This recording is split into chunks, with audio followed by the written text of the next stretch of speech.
하나님 뜻대로 사는 복이 있기를 축복합니다. 오늘 함께 보실 하나님의 말씀은 에스겔서 14장 6절 말씀입니다. 그런즉 너는 이스라엘 족속에게 이르기를 주 여호와의 말씀에 너희는 마음을 돌이켜 우상을 떠나고 얼굴을 돌려 모든 가증한 것을 떠나니라. 오늘도 매일 말씀 묵상과 함께하는 모든 성도님들을 축복합니다. 이스라엘의 이 고질적인 죄악은 우상 숭배입니다. 하나님을 잊어버리고 다른 것을 의지하는 악한 죄악이에요. 오늘 말씀도 우상 숭배자들은 멸망할 것이다라는 것을 말씀해 주십니다. 그러면서 우상 숭배에서 돌이킬 것을 요청하십니다. 이 모든 이 가증한 것을 떠나가라고 명령하시는 거죠. 오늘 말씀의 시작 부분을 보게 되면 이스라엘 장로 이 두어 사람이 에스겔 앞으로 나옵니다. 어떤 학자들은 이 남유다 시드기야 왕이 에스겔에게 외교적 임무로 보냈다고 말하기도 합니다. 하지만 이 대부분의 학자들은요, 에스겔과 함께 이미 포로가 되어 있던 남유다의 장로들이 자신들의 운명과 유다의 장래에 대해서 알아보려고 찾아왔다라고 볼 수 있습니다. 어찌되었든 간에 이들이 찾아온 이유는 명확하죠. 바로 자신들의 운명, 유다가 멸망할 것인지 이 포로로 잡혀온 자신들이 풀려날 것인지에 대한 것을 물어보기 위해서 찾아왔습니다. 자, 그렇단 말이죠. 과연 이 유다의 지도자인 장로들이 지금의 이 처한 상황을 판단 못해서 물어보러 왔을까요? 낮아진 마음으로 하나님의 자비를 구하며 찾아왔을까요? 이들이 찾아온 이유는 어쩌면 따져 물어보려 온 걸 수도 있습니다. 지금 이렇게 어려운 처지에 놓인 것에 대해서 하나님께 따져 묻기 위해서일지도 모릅니다. 자신들은 하나님 잘 섬기고 살아왔는데 왜 하나님께서 선택한 민족인 우리가 이러한 고난과 고통을 당해야 되는지 따져 물으러 왔을 수도 있습니다. 몰라서 하나님의 자비하심을 구하러 온 것이 아니라 자신들의 나름대로 대답을 정해놓고 찾아와서 하나님 너무하신다면서 따져 묻기 위함이니 어떻게 보게 되면 정말 안타까운 모습이지요. 여기에 대해서 하나님께서는 답변하시는데 전체적인 내용은 이들에 대해서 실망하시고 기분 나빠서 대답하시는 것 같은 느낌을 받게 됩니다. 3절 말씀입니다. 인자야, 이 사람들이 자기 우상을 마음에 들이며 죄악의 걸림돌을 자기 앞에 두었으니 그들이 내게 묻기를 내가 조금인들 용납하랴. 에스겔을 찾아온 장로들이 외면적으로 볼 때는 하나님 잘 섬기는 것처럼 행동했습니다. 하지만 심령을 감찰하시는 하나님의 눈으로 보니 그들의 본성이 드러났다는 거예요. 우상 숭배하는 관습에서 벗어나지 못했고 오히려 이것을 이용하던 기회주의자였습니다. 하나님은 이스라엘 백성을 넘어지게 만들었던 우상 숭배를 용납하지 않으십니다. 하나님은 우상 숭배하는 자들을 조금도 용납하시지 않겠다고 말씀합니다. 하나님은 두 주인을 섬기는 사람을 용납하지 않으십니다. 하나님을 섬기면서 우상 숭배를 하던 장로들을 징계하신다라고 말하지요.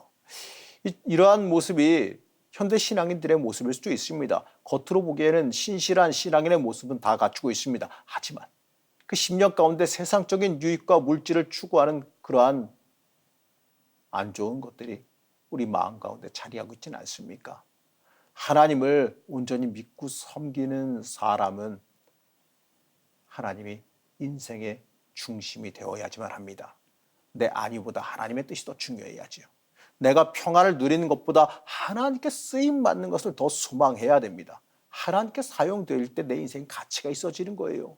하나님께 쓰임받기보다 내 편안함과 내가 누려야 될 것에 초점이 맞아 있다면 그 사람은 하나님께서 용납하지 않으시는 두 주인을 섬기는 죄를 범하게 됩니다. 하나님께 징계의 말을 들은 유다의 장로들을 보며 우리 스스로 한번 점검해 봐야 됩니다. 나는 과연 하나님 앞에서 물질이라고 하는 우상, 권세라고 하는 우상, 내 안위를 추구하던 우상을 던져버리고 있는지 스스로 점검하며 돌아볼 수 있어야 됩니다. 내가 높아지고 많은 것을 가져야지만, 이 세상적인 이 편안함을 가져야지만 이 복받았다고 하나님 앞에서 신실한 신앙의 대가를 받았다고 착각하게 돼서는 안 된다는 겁니다. 내 삶 속에서 얼마나 하나님을 위해서 쓰임받고 있는지, 하나님을 위해서 때때로 핍박도 감수하고 있는지를 돌이켜봐야 됩니다. 하나님 앞에 내가 손해보려 하지 않고 이득만 보려 한다면 물질이라는 우상을 숭배하고 있는 것에 불과하다는 걸 깨달아야 됩니다. 하나님은 하나님 외에 다른 것을 중요시하는 것을 극도로 싫어하십니다. 유다 백성이 여호와를 저버리고 다른 신에게 간 것, 하나님 외에 다른 것을 의지한 것은 하나님과 맺은 계약의 위반이에요. 그로 인해서 하나님께서는 유다 백성에게 심판을 허락하십니다. 그리고 그나마 감사한 것은 이 심판을 선언하시면서 회개하고 하나님께로 돌아오라고 다시 한번 요청한다는 겁니다. 6절 말씀입니다. 그런즉 너는 이스라엘 족속에게 이르기를 주 여호와의 말씀에 너희는 마음을 돌이켜 우상을 떠나고 얼굴을 돌려 모든 가증한 것을 떠나라. 얼굴을 돌이킨다는 것은 행동을 통해 변화된 마음을 보여준다는 것을 의미합니다. 하나님께서 원하시는 참된 회개는 행동으로 드러나야지요. 실제적으로 죄악의 자리를 떠나야 됩니다. 내 인생의 주인이 하나님이시라는 온전한 고백을 주문하십니다. 그러면서 말씀하십니다. 8절 말씀입니다. 그 사람을 대적하여 그들을 놀라움과 표징과 속담거리가 되게 하여 내 백성 가운데에서 끊으리니 내가 여호와인 줄 너희가 알리라. 하나님께서 다른 우상에게 간 사람들을 하나님의 백성의 명단에서 제외하시겠다고 말씀하십니다. 이제 하나님은 이스라엘의 죄악으로 인해 받는 그 심판은 막을 수 없다고 하시지요. 회개를 명령했으나 돌아오지 않는 자들에게 심판이 임합니다. 이 첫 번째로 양식이 떨어지는 심판, 굶주림의 심판을 말합니다. 하나님은 의인의 대표 명사라 말할 수 있는 노아, 다니엘, 욥이 있을지라도 그들도 그저 그들만이 구원받을 것이다라고 말합니다. 이 그들로 인해서 도성이 구원을 용서를 받을 수 없다라고 말씀해요. 그들의 죄가 한계점을 이미 넘어섰기 때문에 그렇습니다. 두 번째로 사나운 진평을 통해 심판할 것이고 세 번째는 칼을 보내 심판하실 것이다라고 말씀합니다. 실제로 주전 587년에 유다는 포위를 당하며 이 기근과 칼날의 심판을 당하게 됩니다.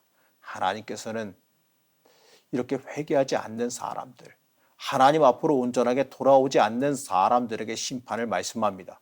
하지만 하나님께서 원하시는 것은 철저한 심판이 아니에요. 심판으로 끝내버리길 원하시지 않습니다. 하나님께서 원하시는 것은 백성의 구원이지요. 에스겔은 전체적인 구조로 보게 되면 구원과 회복으로 끝이 납니다. 하나님께서 이스라엘에게 이 죄로 인해 그들을 심판하셨지만 하나님의 목적은 심판이 아니라 하나님과의 관계 회복이에요. 하나님께서 우리에게 원하시는 것은 징계와 질책, 우리가 힘들게 사는 것 이런 게 아닙니다. 하나님께서 원하시는 것은 하나님과 동행하는 삶이에요. 하나님과 본래의 관계를 회복하는 겁니다. 하나님은 우리의 주인 되십니다. 이스라엘과 하나님과 맺은 언약은 여호와 외에 다른 신을 섬기지 않겠다라고 한 언약이죠. 그리스도인으로서 하나님의 사람으로서 살아가는 우리에게도 적용되어지는 언약입니다. 그렇기 때문에 우리가 인생을 살아가면서 가장 중요하게 생각해야 되는 것은 하나님과의 관계, 바로 하나님을 온전히 내 주인으로 섬기고 살아가는 일입니다. 우리는 많은 말씀을 들었고 또 많은 영적인 지식, 신학적인 지식을 가지고 있습니다. 그러다 보니까 이미 하나님께서 우리에게 원하시는 것을 알고 있어요. 정답을 잘 알고 있습니다. 하지만 그럼에도 불구하고 우리는 철저히 순종하지 못하죠. 바로 내 것을 온전하게 내려놓지 못했기 때문에 그렇습니다. 사랑하는 성도 여러분, 오늘 말씀 처음에서 등장하는 유다의 장로들의 모습이 되지 않도록 해야 됩니다. 이미 정답을 알면서도 하나님 앞에 타협을 위해서 다른 소리를 듣기 위해서 혹시나 하나님 외에 다른 것을 따르는 것을 허락하실까 하는 생각을 가져서는 안 됩니다. 철저히 하나님 앞으로 돌이키시기 바랍니다. 하나님께서 원하시는 삶, 하나님 중심의 삶으로 결단하시길 바랍니다. 하나님과의 관계 회복이 우리의 인생에서 가장 중요한 기도 제목임을 잊지 마시고 하나님 앞에 온전히 바르게 서는 주의 자녀들이 되시기를 시간 간절히 축복합니다. 우리의 인도자 되신 하나님, 하나님께서 이끌어 가시는 길이 가장 복된 길임을 우리는 믿습니다.